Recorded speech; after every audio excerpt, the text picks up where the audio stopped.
తులారాశి వారికి విశ్వావసునామ సంవత్సరంలో గోచార పరిస్థితులు ఏ విధంగా ఉండబోతున్నాయి, ఆదాయ వ్యయములు, రాజపూజిత అవమానములు ఏ విధంగా ఉన్నాయి, ప్రతికూల అనుకూల పరిస్థితులు, ఏ దేవతార్థం చేసుకుంటే బాగుగా ఉంటుంది అనేటువంటి విషయాలు తెలుసుకుందాం.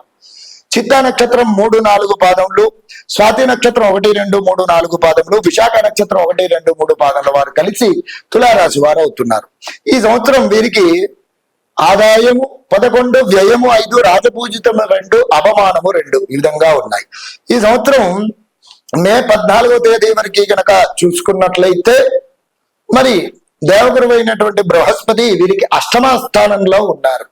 దాని తదుపరి మే 15వ తేదీ నుండి 9వ స్థానంలో సంచారం పూర్వకంగా గురువు అనుకూల పరిస్థితులు కలగజేస్తున్నాడు. అయితే ఈ మే 14వ తేదీ వరకు కాస్త ప్రతికూల పరిస్థితులు ఉన్నప్పటికీ కూడా దాని తదుపరి ఏమిటి అనుకూల పరిస్థితులు కలగజేస్తున్నాడు. అలాగే మరి కర్మకారకుడైనటువంటి శనేశ్వర భగవాను కనుక చూసుకున్నట్లయితే షష్టమ స్థానం అనగా 6వ స్థానంలో శుభయోగ ఫలితాలను కలుగజేస్తూ ఉన్నాడు.